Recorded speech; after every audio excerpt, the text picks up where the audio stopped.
Welcome back, guys. I hope everyone had a holly jolly Merry Christmas, especially to those of you who were ho-ho-hoing. I hope that continues to go according to plan for you.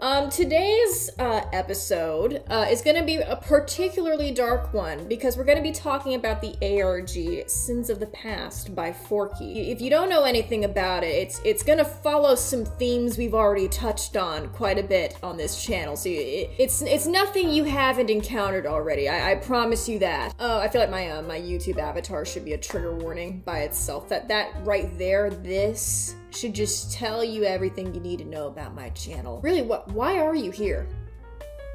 Why are you here? Ask yourself that. Why are you here? So episode 1 in this series, it starts off with a series of obscured video clips being displayed on a screen, and text appears that reads, "Large portions of the following footage have been tampered with or deleted entirely. Because of this, key context is missing to understand what is being shown. The footage that remains will begin in..."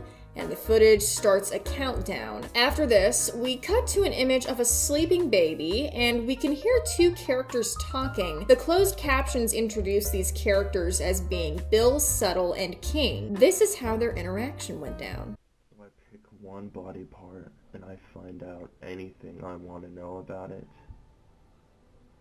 I just want to find out about my daughter's dreams, and if it's not you controlling them, then who the hell is it? You should know her very well.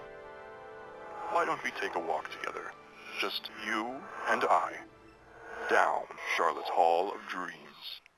We then get a loading screen with an image of a girl, and when it finally finishes loading, the picture changes to this. The sounds of a young girl crying and begging for her life can be heard over this image. Yes, what popular source of frightening media would be complete without children being needlessly unalived in horrific ways? Well, you can't have a plot without those. You can't have. Now we are in Charlotte's Hall of Dreams. She seems to be in some sort of playroom. Text appears on the screen informing her that she has a flashlight in her inventory. Charlotte knows this is about to turn into some itch.io indie horror game, so she immediately demands the text to tell her what she's supposed to do with the flashlight. No immediate response.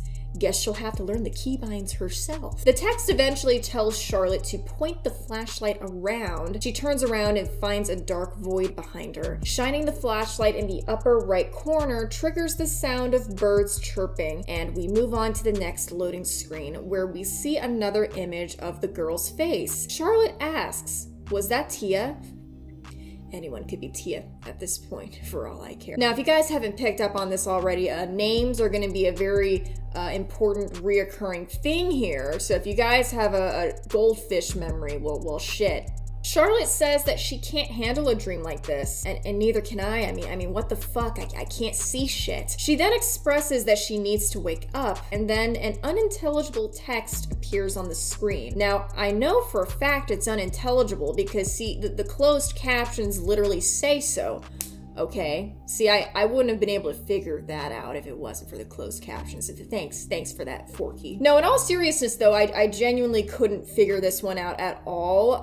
Really, I don't know what half of this shit says, so I decided to run it through an AI depixelizer, and get this, I came up with W. If you guys try to figure this out, then don't let it give you the migraine that it gave me, please. It's not worth the trouble. Charlotte responds, "Of course I do. It eats away at me. Knowing I could have prevented all this." The red text states, "Then keep going." Charlotte walks forward and finds her township card on the floor. Whatever that's supposed to mean. Anyway, she thinks it might be useful, so that's pretty cool, I guess. Good for her. Charlotte turns to find more black space, where she approaches a red portal. She first tries to use her township card as one would, when suddenly everything cuts to static. The red text returns. It reads, "Your father will wake up soon, so I'll leave you with one last gift." This clip plays immediately after.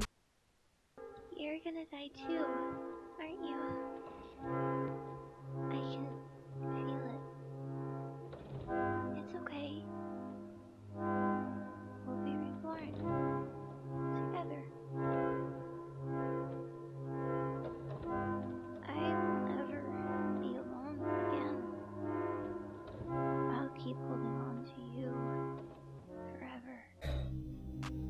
Hey, I'm not crying, okay? You're crying. Anyways, the red text gives Charlotte a rose as a little Merry Christmas present. Oh, tidings of comfort. The red text asks how she feels after learning about Tia, abruptly stopping to apologize, saying that her dad is coming soon. Until next time. Then this happens.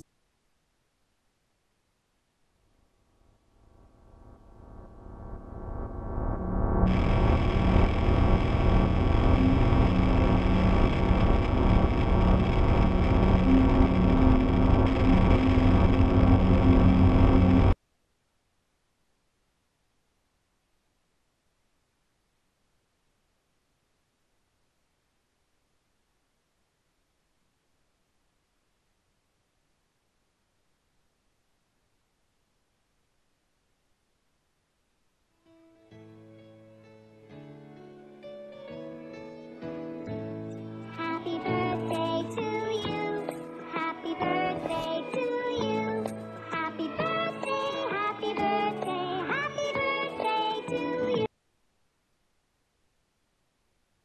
After that, we are played an audio clip from Tia herself. She basically talks about how sick and tired she is of her sister doing everything for her. She feels helpless, like she's not capable of doing anything without Charlotte. The text on the screen, presumably taunting Bill, asks, "Fun, right?" We are then shown another screen, presumably from Charlotte's perspective. It gives her the option to stop reliving the past, saying, "You can't bring us back." It gives her the chance to let go. She chooses not to. If you guys hear my cat screaming in the background, it's because he is. Now, here's what we basically learned so far.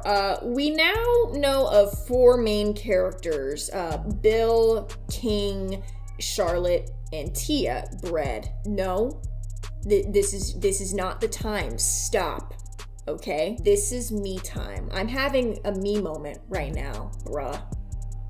Oh, he actually listened to that. What the fuck? What the fuck? Okay, anyways, we know these 4 characters, and we also know that Charlotte and Tia are siblings, okay? We've established the connectivity there. It's also heavily implied that there are separate entities at play here, such as through the entity controlling the red text, and the mention of "you can't bring us back," see plural. We'll learn about who some of these people are actually later on, but for now, what I can decipher from this one episode is that Bill is somehow, you know, hacking into his daughter's dreams, and I believe that he's doing this through some type of simulation technology of sorts that requires him to also be in some sort of sleeping state. I also believe that Charlotte is in some sort of coma that she's choosing over and over again not to wake up from. In the second episode, we get introduced to 2 other potential main characters, Agent Man and Agent Millie. For the entire duration of this video, however, we are watching things from Millie's perspective as, you know, she logs into her own account, of course. Millie opens up a folder on her desktop called Cold Cases and opens another folder called Windsor Disappearances and then Township. Inside that folder, she finds a file that reads, "Township has little to do with the disappearances in Windsor. It is unlikely that there is a larger conspiracy at play when it comes to this company. Please direct all efforts to frequent visitors of their locations. Thank you." I don't know about you fellas, but I smell a conspiracy going on here. See, I've got my sleuth's cap on, and I have a hunch that through the process of reverse psychology, this message is fucking bullshit. The mere fact that they're just gonna dismiss Township like this quickly, that already has red flags going off in my head. I don't trust the evil corporation, whatever the fuck it may be. Millie opens up Firefox and searches a website called Township Merch. I actually was able to find this website, and we're gonna take a look at that in a bit. We are first shown a homepage. It seems pretty mundane for the most part. The opening text reads, "So what exactly is this website?" That's probably what you're asking yourself right now. This website is our attempt at modernizing ourselves in the ever-changing world of technology and entertainment. After several blows to our company because of baseless rumors and concerns, we've been forced to step our feet into any entertainment to keep our branding and your entertainment alive. Thank you for continuing to support us through these trying times. Millie clicks on one of the links and it directs her to a page with a drawing of a character named Ruthie. The text on the screen reads, "We didn't know you were a football fan, Ruthie." Millie navigates back to the home page and clicks on a link labeled rope. The page shows a star looking up at a rope. It reads, "Will you make him climb? The choice is yours." Millie clicks on the star, to which it reads, "Without arms, that task is a little difficult." Millie navigates to the link titled Smoking. It takes her to a page that reads, "Smoking on the job? We'd fire you if there was anyone else conveniently star-shaped." Millie moves over to the contact page, where we're given a generic blurb about how much this company just loves emails. Now, by now, you might have noticed that there are at least 3 drawings of 3 potential characters that we've encountered here. On the email page, we see a drawing of a person with long hair. On the home page, there's a drawing of someone in a birthday hat. And on one of the pages linked at the top, there's a drawing of someone named Ruthie. Keep all these characters in mind. Don't forget. Remember all of them. Suddenly, a chat box opens up on the screen. Millie makes contact with one of the staff members. That little voice crack. God, I'm like a little schoolboy. What the fuck was that shit? Millie asks the employee various deep, hard-hitting questions, such as, "Are you an employee? Oh, careful there, Millie, you might strike the wrong nerve. Careful, we don't know whose toes we're stepping on here. Oh gosh." The employee answers yes, but explains that they don't think the company will last another year due to the incident in Windsor. And like any smart, well-respected detective in a horror movie, Millie just has to let the cat out of the fucking bag by letting the employee know that she's a cop and she's investigating the company. God fucking damn! The company admits that Township has never been open about their intentions. They don't want to admit that they had anything to do with the disappearances. It's just something worth looking into. Millie asks what they mean, to which they don't respond. She navigates over to the page called Player of the Week, and we are shown... Oh no. She clicks on Make a Request, and we are taken to a directory page. The first link reads, "What is an Umbra?" and leads her to this page. It says the following. Umbras, as far as we can tell, are an explanation for a majority of paranormal sightings reported throughout history. Whether it's demons, spirits, ghosts, as far as we can tell, they explain most of them, even the far more far-fetched concepts. An Umbra, as far as we can discern, is simply an entity that is obsessed with the idea of evolution and perfection, whether consciously or unconsciously. In every case we have seen so far, this obsession with perfection has been physical. Umbras tend to stick to one object, or sometimes even concepts, after their human death. What's most common from what we have gathered is an object valuable to them close to their place of death, a family relic, a gift to them from someone dear. Things like that. When upgrading, they tend to use objects around whatever they possessed to the best of their ability. If they died from wood, the forest or stages they take on may begin to look very tree or wood-like. If they died in the snow, snow-like, so on and so forth, attempting to construct a perfect form, more humanoid. But could there possibly be other forms of upgrading? It's basically a Pokemon. Just to give you a summary. Suddenly, the employee responds. They seem panicked now that Millie has made her way over to the Umbra page, but pretend to not know what that is. Yeah, of course, because that's exactly why you hit Millie up, you know, the second she clicked on that page. That's exactly why. Also, there's an implication here that the employee has been watching her navigate through the website the entire time, because why else would they just message her out of nowhere like that? That's something to think about. Millie asks if they can access the page. The employee says no. That's it.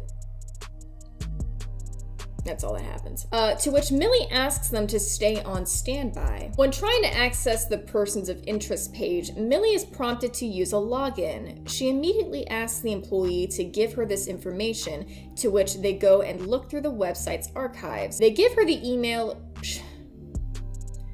charlottelittleThing@hotmail.com and the password dream machine. No, we're not doing this today. Stop. Can you stop? She logs in and we get a list of some familiar faces: Charlotte, Tia, and Ruthie. The text at the top reads, "You have been granted access to this list of special persons on account of you, yourself, being one of them. Do not take this for granted. Think of it as an exchange of information. The information we have is limited. We have gathered what we can from various sources, such as your dreams and people who have known these people. If you have anything to add, please message us through the messaging app." Now, through this list, we basically confirm our suspicion that Tia is Charlotte's sister. It's already revealed in the first episode, but we're just getting further confirmation in case you guys forgot. And we also learned that Ruthie is Charlotte's lover. Millie pauses to respond to the employee. She says the page thinks she's Charlotte, and that Charlotte was presumed dead towards the end of a horrible stream of events. The employee acknowledges that the page says Millie is Charlotte Settle now, but claims to have zero clue who that is. Yeah, bullshit. Millie reads the bio of each person starting with Charlotte. Charlotte's bio reads, "Tall, loud, annoying. Charlotte appeared to be extremely short-tempered with little patience for anyone, including her own friends. She could be comfortably placed within the bully stereotype you often only see in cheesy movies, except it was rare for her to be stopped by some courageous hero main protagonist. She was often seen in the arcade nearest to her or caring for her little sister, Tia. Despite her rude demeanor and way of going about things, Charlotte found little comfort in doing anything that wasn't helping her friends and family achieve what she believed to be their purpose. Perhaps it was her own lack of one." And this is Tia's bio. Tia Settle was a rather, okay, you want to come in the room, buddy? You want to come in the room, little man? I just had to let him in. Like, come here, you guys haven't met him yet. Meet my son. Back to the reading. Tia Settle was a rather on-the-whim person. Very little stayed consistent about her during her life, other than her dream to one day be an actress. Something that Charlotte Settle undoubtedly played a huge role in building up before Tia's unfortunate passing. Based on Charlotte's dreams, it would appear her killer lured her in with promises of working towards her acting dreams without the help of Charlotte. It's likely that Tia was very insecure in her own ability to do things, doubled by her visual impairment. It was known she was bullied or generally disregarded in her class. Ruthie appears to have the more traumatic past of the whole friend group. It's unknown what happened to her. We know that her brother King killed their two parents before finally succumbing to a shot to the head administered by Ruthie. Her family had quite the inheritance to leave behind, and yet Ruthie has touched almost none of it. It appears that she liked to spend any money she did touch on odd clothing combinations. Quiet, patient, and quite easy to push around. Ruthie is nothing like her partner. Millie navigates back to Tia's page where she clicks on the picture of her. It takes her to a page with a pixelated image of Tia and blood splatters everywhere. Clicking on Tia's face directs her to a video. This is what happens in the video.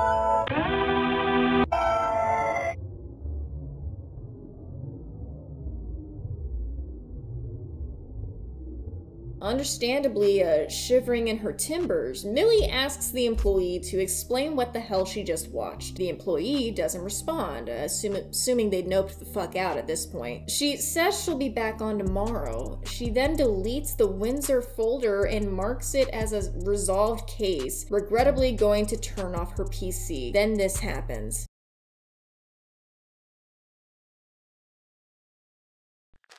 mom probably saw whatever that was too.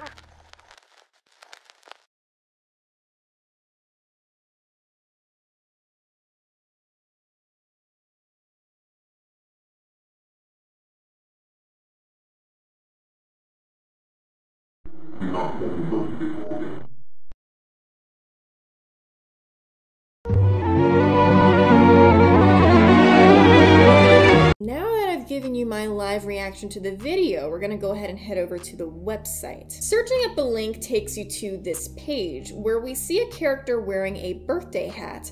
The title of the page is I Won't Clarify.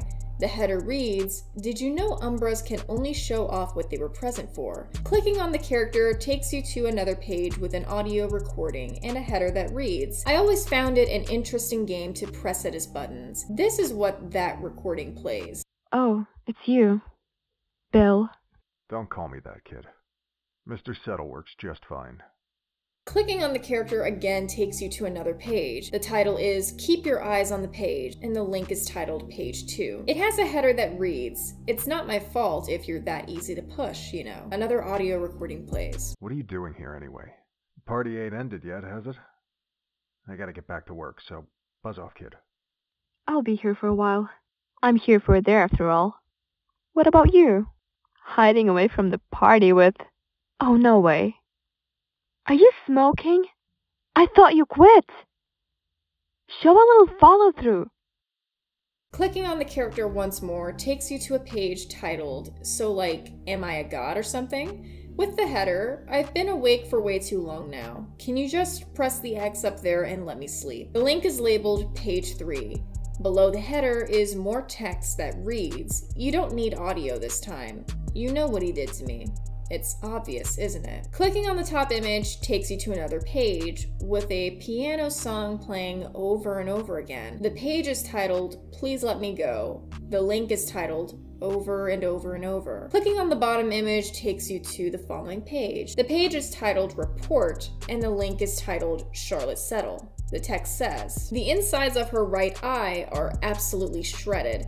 There was a bullet wound etched deep within her abdomen, and several dead butterflies found within the wound on the abdomen. I honestly don't know what I'm looking at or how she's even alive. That eye is unrecoverable, but other than that, we're just waiting for her to be more active.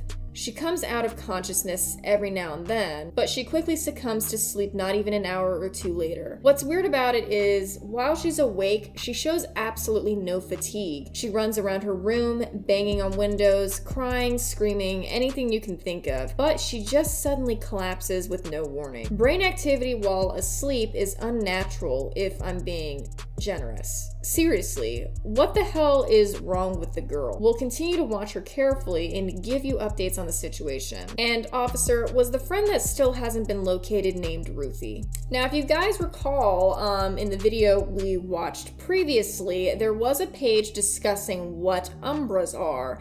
According to the page's description, and this is just based on my own interpretation, an umbra is a ghost that takes on various forms depending on objects that were closest to them when they died. Over time, they start to evolve into a more humanoid form. Now, quite possibly, some of the characters that have been introduced so far, I'm not including Charlotte in this, some of the characters that have been introduced so far could be umbras. In a way, with there being the possibility of each one having the ability to access and manipulate the website. It's also revealed through our own tour of the website that Bill, Charlotte and Tia's dad, had something to do with the birthday hat character's passing. It gets revealed what her name is later on in the series, but for now I'm going to refer to her as the birthday hat character. On the website shown in the video, you might recall that there was a page mentioning a star that was smoking on the job. Well, I personally believe that this is a reference to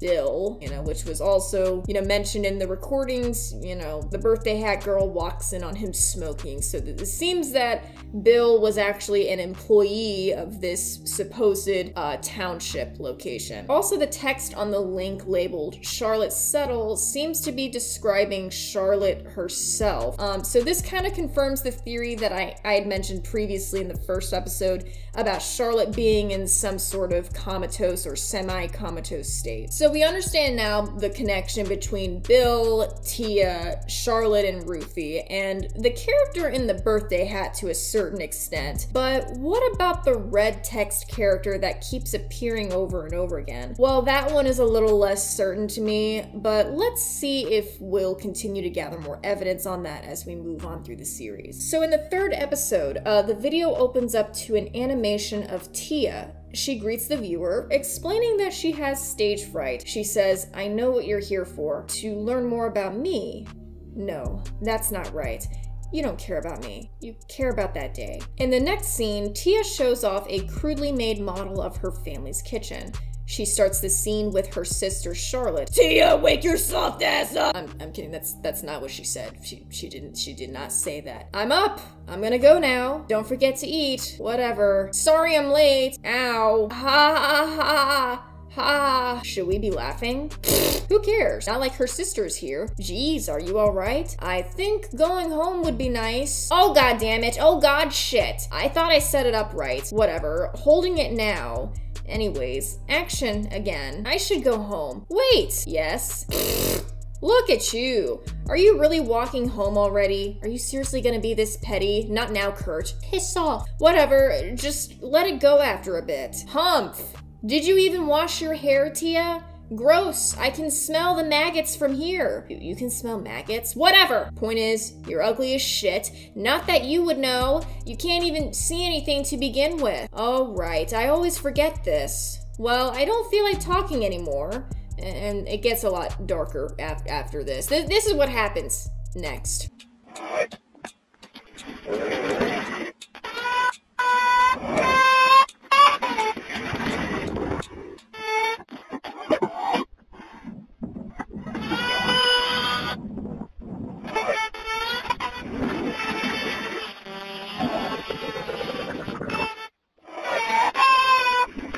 We cut back to Charlotte's perspective. She's worried about her sister, so she decides to call her girlfriend Ruthie for advice. This is how their conversation went.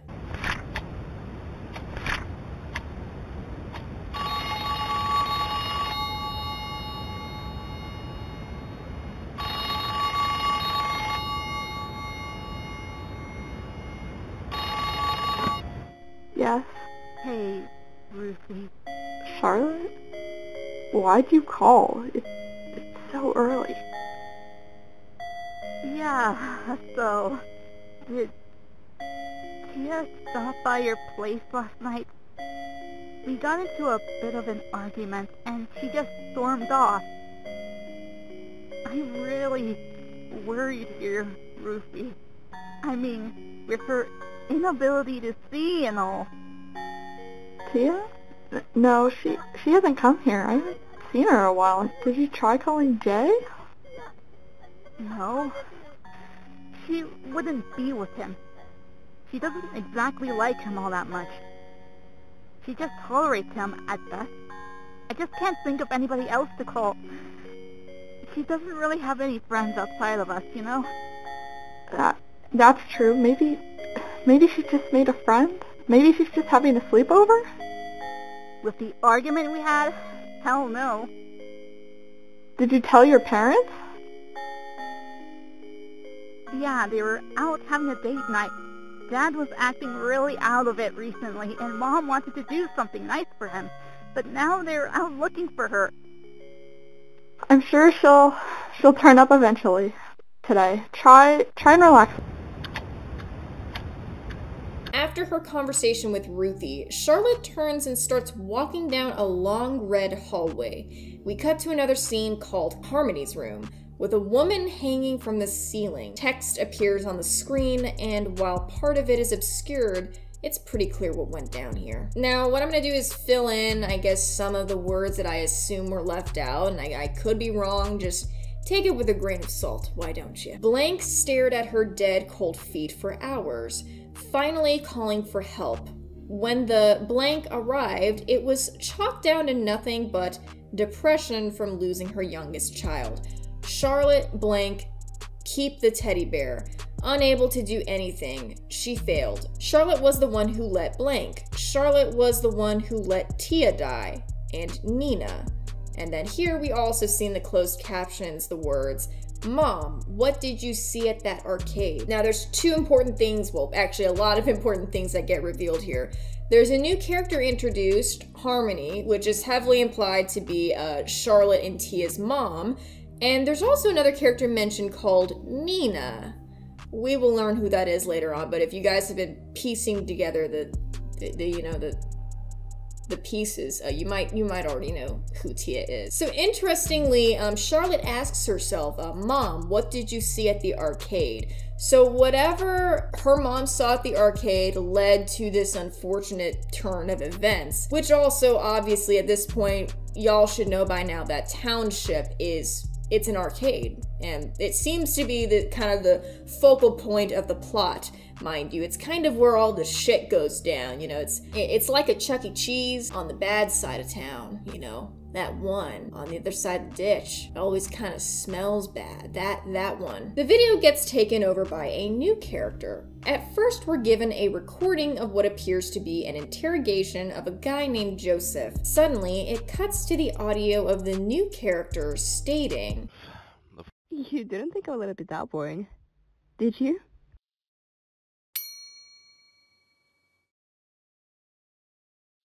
Let the questioning begin. "Did you figure it out yet? Did you figure out who Nina is yet, guy?" Now, I'm going to let the entire interrogation scene play out here, and then we'll go ahead and discuss. Cut the shit. You don't give a fuck about how I feel. Otherwise, I wouldn't be here. And I don't have to tell you jack shit.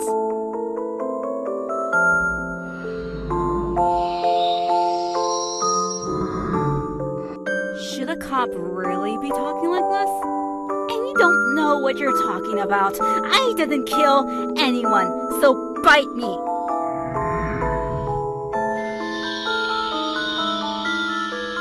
The only thing I will tell you is a little bit about what we argued about.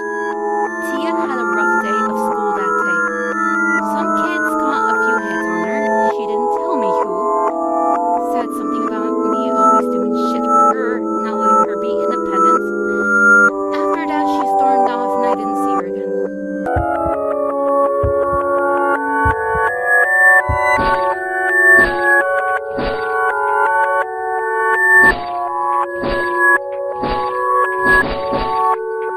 Now, during this scene, we get closed captions that read, "In the same room, my father unalived you, Tia." And shortly after, we get a screen labeled Act 2 with old in the closed captions. If you guys don't know, that this character is Nina.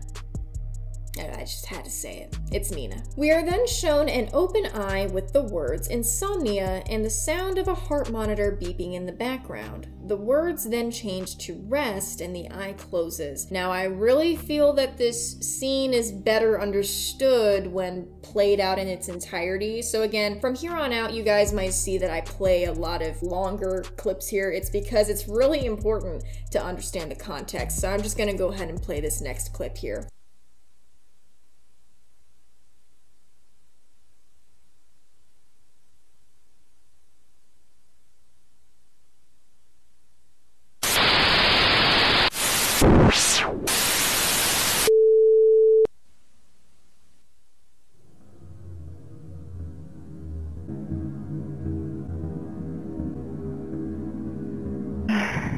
Maybe Lottie played this game before.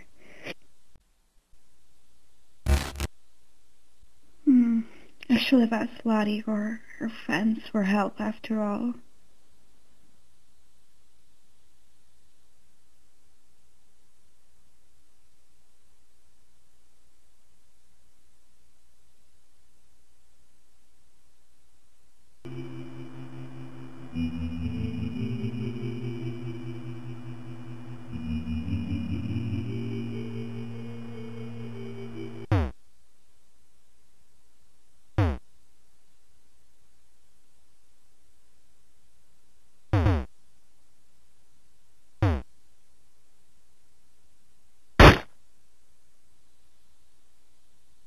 I truly cannot do this anymore.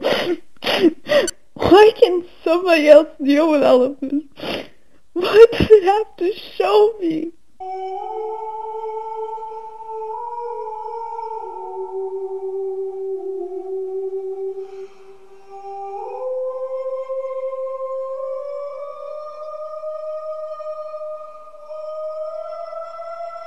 Now we've been introduced to a new character, Louis Eden. I think that's what his last name is. It's really hard to tell. I can't see, guys. In this cutscene, it's revealed where Tia went after her argument with Charlotte, and she went to the Township arcade, where she ran into the new guy in town, Louis. She explains how she had an argument with her sister to Louis, and Louis, in response, offers to take her into the back room. Tia states, "Isn't that where Nina died?" and then apologizes immediately after. Now, why would she need to apologize for this? Well, in my opinion, if Louis doesn't somehow have a connection to Nina, then my name is Bob Williker Wilson. I think Louis is Nina's dad. I don't know. All the arrows seem to point in that direction, okay? You guys might also remember the closed captions from earlier that read, "In the same room, my father unalived you, Tia." Obviously, in my opinion, this is just further confirmation. I'm sorry. This just needs to be said. Hold the phone, okay? Why has every analog horror series, or almost every analog horror series I've covered leading up to this point, had to do with like some weird guy at a fucking pizzeria or arcade or some fucking place of business just leading kids into a strange area and then like unaliving them or something, and oh, now they haunt the equipment. Like, it's like, dang, this feels so familiar. It's like I've almost heard it somewhere before. This is crazy. Anyways, long story short, it's heavily implied, not really implied, it's just kind of shoved down your throat a little bit, that Louis unalived Tia. And all of this is unfortunately witnessed through Tia's mom's perspective, Harmony. Yes, family bonding time. Now, what is Harmony watching all of this on? Well, I feel like she's actually watching this on an arcade machine, just by the layout of it. It just kind of looks like an arcade machine, so quite interesting. So it seems that, you know, there's just something with the machines going on there. At the end, Charlotte is rewarded by Harmony with a bear. Well, all of this basically confirms who Charlotte was speaking to at the end of episode 1, you know, with the blue screen and the bear. It's pretty clear that, you know, that was Harmony. Harmony also confirms that she was the one who told her, you know, not to continue going through. Yeah, okay, everyone figured this out already. I just wanted to have an epic MatPat game theory realization moment, okay, God. In the 4th episode, we are shown a scene of what I assume to be Tia being dragged through the snow with a trail of blood behind her. The audio that plays is genuinely, in all seriousness, it's just so depressing. Have a listen. Can't you stop pulling me now? I don't want to go wherever we're going. I haven't felt my legs in a while now. It is cold after all. Can't we stop by my house to get some sweatpants? And a coat? Why do you keep whispering to yourself, Louis? Can't you hear me? I don't want to go. Please drop me already. I need to go say bye to Charlotte and...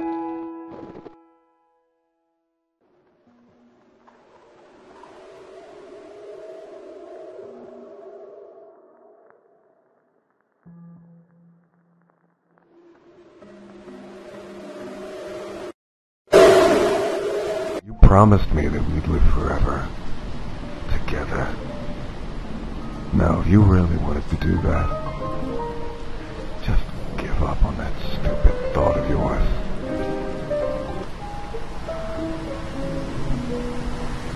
Oh, it's Louis, bitch, yeah. Now, not only did he bury Tia in a shallow grave in the woods, but he left a massive paper trail behind him on the township's website. At least I think it was him. I don't know. This guy is really making the lives of every FBI agent just so much easier. I mean, you really gotta hand it to him. Now, who was this guy talking about all of this nonsense about living forever? Well, good fucking question. In the next scene, we cut to a party with 3 familiar faces: Charlotte, Ruthie, and Nina. According to the closed captions, there's also a new character named Jay, who was mentioned during Charlotte's phone call with Ruthie in the previous episode. Charlotte starts talking about how lame the party is, and Ruthie's like,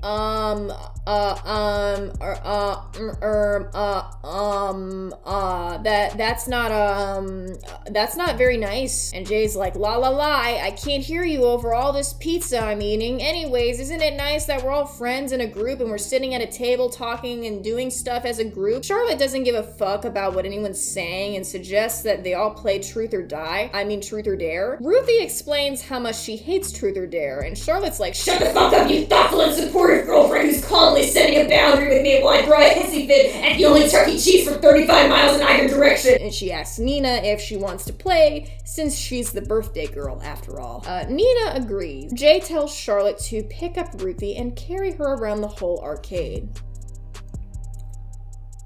Jay, are you alright, man? Charlotte does it. Now it's Charlotte's turn to receive the truth or the dare. Nina asks if Charlotte likes Ruthie. Awooga, bazinga! Charlotte insists that she doesn't and is quite ticked off by this. She dares Nina to lock herself in the back room with all the lights turned off for 30 minutes. Text appears on the screen. Hey, sorry we had to meet like this. I won't show you what happened after that dare, but I'll show you something else. Multiple things I'm going to show you are going to make no sense. Blame Charlotte for that one. Anyways, don't blink. The next clip shows Charlotte playing a walking simulator game, my favorite. At the end of the path, there's a giant-looking dude in a cage sleeping. He wakes up to talk to Charlotte. This is how their interaction went. Who are you? Jesus, creepy little asshole. To call me that sounds like a reflection of your own character. Whoa! Holy fuck! Can you hear me? Where's the microphone on this thing? Here? Yes. I hear all that goes on within this arcade. Children screaming, adults drinking. But enough of that. Enough about me. What is your name? This is so fucking cool! Holy shit! My name's Charlotte, big man. What's your name? Charlotte? It is a lovely name. My name, it was King, I suppose. My parents named me that as the one who would conquer my weaknesses and theirs, as they put it. King? You've got a cool name, too. So, you've got coded parents or something? Code? Not quite. I struggle to find a place to begin explaining quite what I am. You have asked many questions, and I believe it is my turn. Do you perhaps know of Ruthie? She may hide her last name and dodge from questions. Oh yeah, Ruthie. She's like my best friend ever. Why? You know her? Jeez Louise. Really accounted for everything. Ruthie with a friend. That is wonderful. You've brought me good news, and that should keep me out for the time I'm stuck in here. Who's got you stuck down here, big man? Is there a quest line I gotta fulfill? Ruthie hasn't told you a thing, has she? About what happened to her family? Or anything else? Explaining it would be, well, tiresome. Rather, I will walk you through what happened that day. Get ready, guys. There's about to be a bombshell drop here. Oh boy, fellas. Well, I don't think you're ready for this one. I'm gonna play the rest of the clip out here in its entirety, and then we'll discuss. So I came to the grave realization that the audio in this clip is copyrighted. Ooh, fun. So I'm just gonna summarize real quick what goes on in this clip here. Basically, King reveals that he's Ruthie's brother, and then he talks about how when Ruthie was a kid, she found their parents dead on the ground because King unalived them, and so in an act of self-defense, Ruthie unalives King. Whew. Now it's time for me to re-upload this stinker. Oh boy. King is Ruthie's brother. But why is his soul trapped inside of an arcade game? And how is his soul trapped inside of an arcade game? The next scene shows a conversation between Ruthie, Jay, and Charlotte. Charlotte asks, "You called?" Jay says, "Yeah, I figured we could play this new game. We snuck in so early to play it." "Oh, sweet. Let's start this shit up. But first, how are you, Ruthie?" Me? I'm fine." Why is she asking? You guys hear that?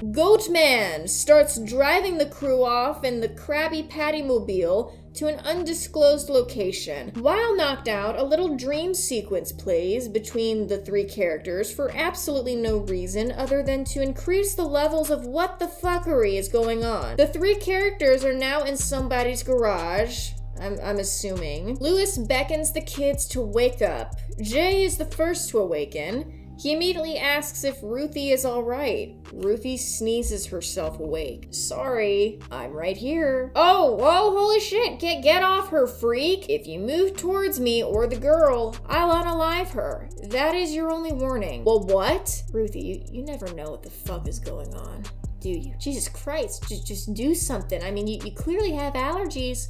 Or already, I mean, shit, I don't know, why not just cough up a loogie on the man and then skedaddle? See, I mean, that's worked for me in almost every situation. Almost. What's going on? Just don't move. It'll be fine, I think. Now, as much as I'd love to deliver my immaculate voice acting here, I'm just gonna let the rest of this clip play out so you can really get a feel for it. Come you always about your friend? Hey, Charlotte. You alive or what?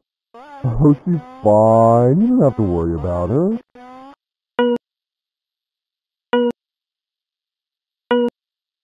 Now then, to be blunt with you, you're gonna kill Ruthie. I came up with this game while I was having my afternoon rest. Don't you find it fun?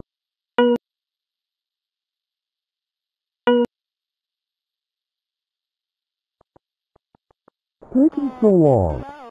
Oh, that's right. You need motivation, of course. Alright, if you don't, I'll kill all three of you. But if you do, your prize will be your life as well as dear Charlotte.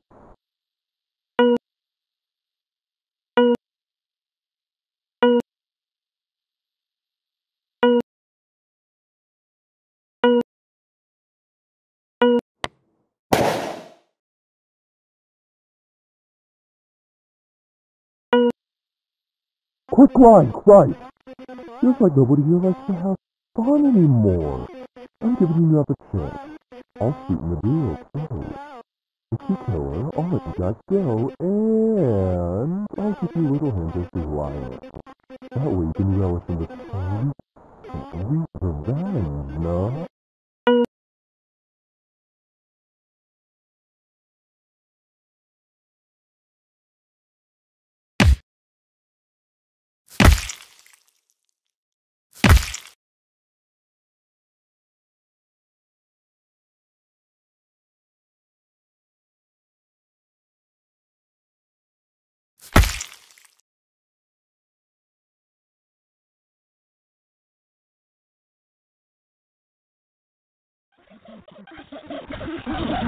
After this silly little turn of events, we are shown a cutscene where Lewis is laughing his ass off like an absolute goober, while he can be seen in the background, dragging bodies through the woods.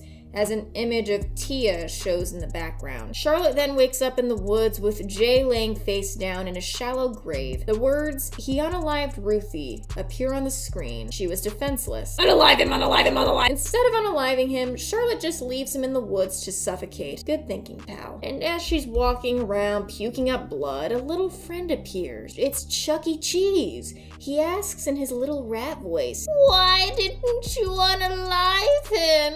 You're used to unaliving friends, aren't you?"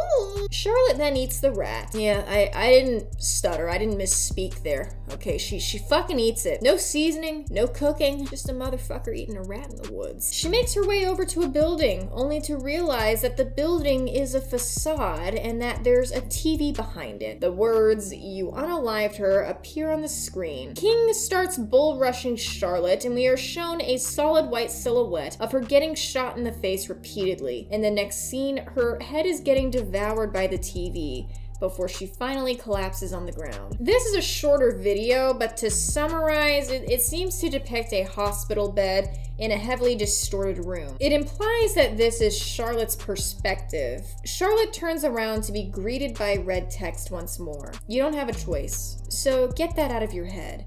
I'll make you live. You don't get to selfishly die here. You will know the truth. The last entry in the series is a series of fleeting memories flashing before Charlotte's eyes. Car ride with aunt, piano with sis, date with her, memories or dreams. All right, conclusion time. Conclusion, yay, we made it to the end of the... So here is my analysis of the series so far. And I'm going to also be giving a timeline of events here in chronological order based on all the dates that are given throughout the series, so keep that in mind. February 20th, 1977. In the very first episode, Bill Settle is seen talking to Ruth's brother King. He wants to know what his daughter Charlotte is dreaming about. Through our deep dive of the series so far, we've confirmed that King's spirit is trapped in an arcade game. I believe that this isn't any ordinary arcade game, but in fact, an arcade game located at the Township Arcade. In the third episode labeled Sins of the Past, Clarity, we learn that Tia Settle is unalived by Louis Eden February 6, 1976 by being led into a back room at the Township Arcade. So this kind of implies that I guess Louis also works at the arcade along with Bill. And in a very disturbing way, this is also the same back room that Louis Eden's daughter Nina was unalived in September 14, 1975. However, I don't believe that Louis is the one that unalived his daughter. If you guys remember from our tour through the website, it's heavily implied that Bill Settle did something very bad to Nina when she wandered into the back room. It's unclear what, but at this point, I think the implications get pretty dark. So, in an act of revenge, Louis decides to unalive Tia, eventually moving on to Charlotte. And if you guys see my tone shift here, it's just because now I'm actually having to think about what all of this means. I know I tend to joke a lot, but when you actually think about the story that's taking place here, and you actually sit down and you understand what's being implied, it's very, very, very hard. Which is why I try not to think too deeply about this. So if you guys see me joking a lot, it's not to be disrespectful. I guess it's just that I try not to think about it. So in an act of revenge, Louis decides to unalive Tia. He eventually moves on to Charlotte when Ruth and Jay unfortunately get caught up in the mix. While Charlotte is technically alive, she barely clings to life in a semi-unconscious state. Somewhere in what I'm assuming to be a hospital or some other type of holding facility, because apparently, you know, the township website also somehow has access to her thoughts and memories, or maybe there's something else going on. I'm really not too sure. But regardless, Bill feels immense guilt over this because ultimately this is the result of his own wrongdoing. Not that that matters, because if any of what I'm saying about Bill is true, I mean, honestly, let's all be frank, he should be the one lying 6 feet under. It's unclear if Lewis was also an employee along with Bill. Again, I think he is. Otherwise, you know, that really wouldn't explain why Tia doesn't question